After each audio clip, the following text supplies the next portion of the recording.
Good evening आप सबको। मैं वेलकम करती हूँ आप सबका यूट्यूब के इस चैनल पर। जैसा कि आप सबको पता है, हमने हिस्ट्री की एक नई क्लास सीरीज स्टार्ट की थी। उसी में हम आगे बढ़ाते हुए आज एक नए टॉपिक पे बात कर रहे हैं, जिसका नाम है हड़प्पा सिविलाइजेशन। ये जो मैंने आपके सामने हड़प्पा सभ्यता जो नाम लिख दिया, ये अब आप सबके मन में सबसे पहला क्वेश्चन यही उठ रहेगा कि ये हड़प्पा सभ्यता है क्या। हड़प्पा उस जगह का नाम है जो जहाँ पे हमने सबसे पहले जो साइट थी, जहाँ से हमने खुदाई के दौरान कुछ नई नई वस्तुएं दबी हुई निकली थी, उस पर्टिकुलर जगह का नाम था। सबसे पहले इसी साइट के ऊपर हमने काम किया था, हड़प्पा। और सभ्यता यानी कल्चर, सभ्यता का मतलब क्या था, इस जगह के ऊपर में रहने वाले लोगों का रहन सहन, खाना पीना, क्या किस चीज का ये व्यापार करते थे, क्या किस चीज की खेती करते थे, इनका रहना सहना, खाना पीना, उठना बैठना, सब कुछ इस सिविलाइजेशन के अंदर यानी सभ्यता के अंदर शामिल है। अब हमें इस हड़प्पा सभ्यता का पता कैसे चला, ये एक लंबी प्रोसेस है। एक लंबी कहानी से गुजरते हुए हम इस कहानी तक पहुंचे थे, हड़प्पा सभ्यता तक। बात है 1826 की। 1826 में एक अंग्रेज अधिकारी जिसका नाम था चार्ल्स मैसन, ब्रिटिश ईस्ट इंडिया कंपनी का जो अधिकारी था, जिसका नाम था, मैं आप सबके सामने लिख कर बताती हूँ, चार्ल्स मैसन। ये अंग्रेज अधिकारी चार्ल्स मैसन ने देखा कि कुछ लोग यहाँ से दबी हुई कुछ वस्तुओं को निकाल के लेके जा रहे हैं, और ये जो बात है चार्ल्स मैसन ने ब्रिटिश ईस्ट इंडिया कंपनी के सामने बताई, और ईस्ट इंडिया कंपनी ने चार्ल्स मैसन साहब की इस बात को दबाकर छोड़ दिया, और चार्ल्स मैसन की जो ये बात थी, ये पानी के बुलबुले की तरह दबकर रह गई। 1826 की चार्ल्स मैसन की बात के ऊपर कोई कार्रवाई नहीं हुई। इससे आगे अब दौर स्टार्ट होता है। इसके बाद अपना 1853 से 56 तक। 1853 से 56 आप सबको पता है, इस टाइम में भारत में रेलवे के ट्रैक बिछने लग रहे थे। जो आप सबको पता होगा, 1853 में सबसे पहले रेलवे जो अपने चली थी, मुंबई से थाने के बीच में चली थी। और इसी टाइम में रेलवे का ट्रैक, ऐसा तो है नहीं मुंबई से थाने का, अपने मुंबई से जो थाने है वहीं पे ट्रैक बिछा होगा, पूरा इंडिया में अपने रेलवे का जाल बिछने लग रहा था। जब ये जाल जो बिछने लग रहा था, वो लाहौर से कराची तक का भी जाल ट्रैक का जो बिछाने लग रहे थे, तब यहाँ से कुछ चीजें नीचे दबी हुई निकल के सामने आने लगी। और इस टाइम में जो अपना अंग्रेज अधिकारी था वो था कनिंघम। कनिंघम ने भी ये सारी बातें कंपनी के सामने बिल्कुल नहीं बताई, क्योंकि कनिंघम को पता था कि कंपनी इनकी बात बिल्कुल नहीं सुनेगी। कंपनी का एक ही मकसद है, एक ही मोटिव है कि ज्यादा से ज्यादा बेनिफिट कमाना, और ये इंडिया वालों की तरफ बिल्कुल ध्यान नहीं देगी। इसके बाद लेकिन कनिंघम ने इसके ऊपर थोड़ा बहुत कुछ काम जरूर किया, और कनिंघम ने सबसे ज्यादा मोटा जो इसके ऊपर काम किया वो 1861 में किया। 1861 में कनिंघम ने अपने यहाँ पे भारत में एक आर्कियोलॉजिकल सर्वे ऑफ इंडिया यानी पुरातत्व विभाग की स्थापना कर दी थी।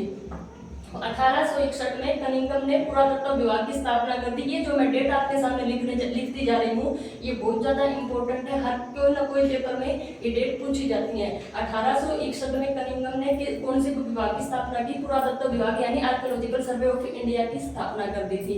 इसके बाद कनिंघम ने 1861 में पुरातत्व विभाग की स्थापना कर दी थी, यानी आर्कियोलॉजिकल सर्वे ऑफ इंडिया की स्थापना कनिंघम ने कर दी थी।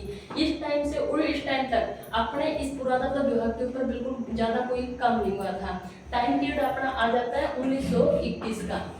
1921 में जॉन मार्शल यहाँ के हेड होते हैं, और जॉन मार्शल ने इन सब के ऊपर काम कर, और इसके बाद टाइम पीरियड आ जाता है 1921 में। 1921 में अपने अंग्रेज अधिकारी होते हैं जॉन मार्शल।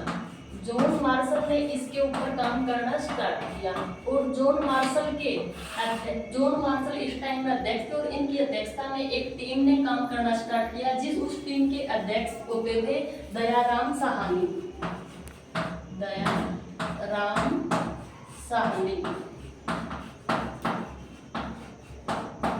दयाराम साहनी के अध्यक्ष में 1921 में एक टीम ने काम करना स्टार्ट किया, और ये टीम पूरी प्रॉपर तरीके से इस जगह पे जाके, हड़प्पा जो जगह थी इसके ऊपर जाके खुदाई का काम करना धीरे धीरे इन्होंने स्टार्ट किया। अब आप सब देखते हो कि 1826 से और 1921 तक का कितना लंबा टाइम पीरियड चला गया है। इस दौरान हमारी कितनी इंपॉर्टेंट जो चीजें थी वो दबकर खराब होकर नष्ट हो गई। और यहाँ के जो लोग थे खुदाई के दौरान, यहाँ लोग अनपढ़ लोग थे उस टाइम, वो जा जाके यहाँ से जो इम्पोर्टेंट चीजें थी वो निकाल के उस चीजों को, उन वस्तुओं को वेस्ट कर रहे थे।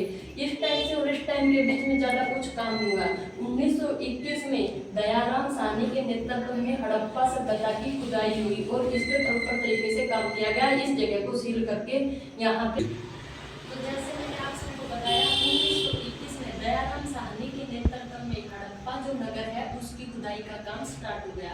और आप सबको मैंने पहले भी बताया है कि हड़प्पा का जो सबसे पहले हड़प्पा जो नगर है यहाँ पे प्रॉपर तरीके से काम करना स्टार्ट कर दिया था, इसीलिए इसका नाम हड़प्पा सभ्यता बताया गया। और इसके बाद हमें धीरे धीरे बहुत सारे साइट मिलती गई। और ये जो ज्यादातर साइट हमें मिली है, ये जो हमें साइट मिली है वो हमें इंडस वैली के आसपास मिली है। ये जो साइट कहाँ मिली हमें, इंडस वैली के आसपास। तो हमने धीरे धीरे यहाँ पे साइट ज्यादा मिली तो हमने इसका नामकरण कर दिया इंडस वैली। ठीक है, कहीं पे आपको नाम मिलेगा हड़प्पा सभ्यता, कहीं पे आपको नाम मिलेगा इंडस वैली। तो आपको कंफ्यूज होने की जरूरत नहीं है, दोनों एक ही चीज है। और इसके बाद क्या होता है, इसके बाद हमें जो साइट मिली है वो बहुत ज्यादा साइट हमें मिली है सरस्वती नदी के आसपास। तो हमने धीरे धीरे इसका नाम सरस्वती सभ्यता भी कर दिया। तो ये तीनों जो बात है वो एक ही बात है, आपको कंफ्यूज होने की कोई जरूरत नहीं है। इसके बाद जो प्रॉपर तरीके से काम होता है वो 1922 में होता है। 1922 में जो खोदा गया शहर, जो हमें खुदाई के दौरान जो शहर मिला था उसका नाम था मोहनजोदड़ो।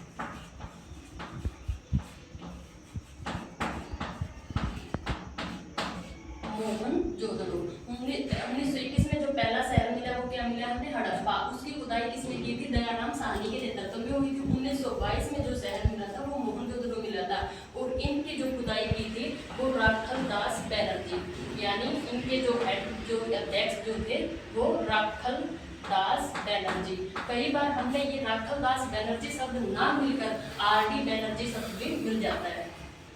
तो आपको बिल्कुल भी कंफ्यूज नहीं होना है, ये दोनों एक ही बात है, आरडी बैनर्जी या राखल दास बैनर्जी। जो मोहनजोदड़ो जो शहर मिला है वो 1922 में मिला है, 1921 में मिला है हमने हड़प्पा शहर। अब हम आगे जैसे हमारा टॉपिक बढ़ेगा हम क्लियर करते जाएंगे। पेपर में बहुत सारी बार ये बातें पूछी जाती हैं, जो हड़प्पा शहर है वो कौन सी नदी के किनारे है, मोहनजोदड़ो शहर है वो कौन सी नदी के किनारे, हड़प्पा शहर कहाँ है, मोहनजोदड़ो कहाँ है। आप सबको मैं बता देती हूँ, हड़प्पा और मोहनजोदड़ो दोनों ही शहर पाकिस्तान के हैं। 1921 से जो शहर हमें खुदाई के दौरान मिलने लग रहे थे, जो सिंधु सभ्यता के पास, जो नदी के पास हमें जो क्षेत्र मिल रहे थे, वो ज्यादातर जो शहर अब है वो पाकिस्तान में है। 1921 से लेके 1947 तक का जो टाइम पीरियड आया, यानी देश आजाद हुआ, तब तक हमने टोटल 40 साइट मिल चुकी थी। ये हड़प्पा सभ्यता की 40 साइट हमारे पास थी, लेकिन वो ज्यादातर साइट कहाँ थी, वो पाकिस्तान के पास थी। और इसके बाद हमारे पास कोई भी एक बड़ी साइट नहीं थी और साइट नहीं थी।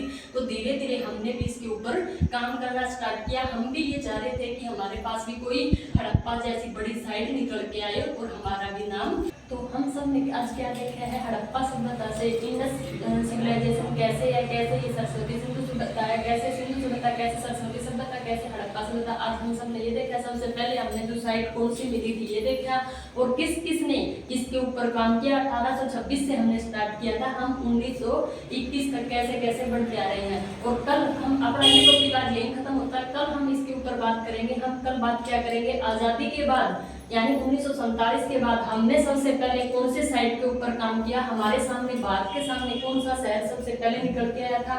और हमने देखना है कि जो ये साइट मिली है इनमें सबसे बड़ी साइट कौन सी निकल के आई है। और हम कल ये जानेंगे पूर्व से पश्चिम इसकी कौन सी, पूर्व से पश्चिम कौन सी साइट है, उत्तर से दक्षिण कौन सी साइट है, और कहाँ पे बंदरगाह इनकी, क्या ये लोग कुछ व्यापार भी करते थे, ये क्या लोग खाते थे, किस चीज की खेती करते थे, क्या इनका व्यापार होता था, क्या इन चीज का बिजनेस होता था। ये सारी बातें हम कल के टॉपिक में देखेंगे। तो ओके बाय, कल मिलते हैं हम एक नए टॉपिक के साथ।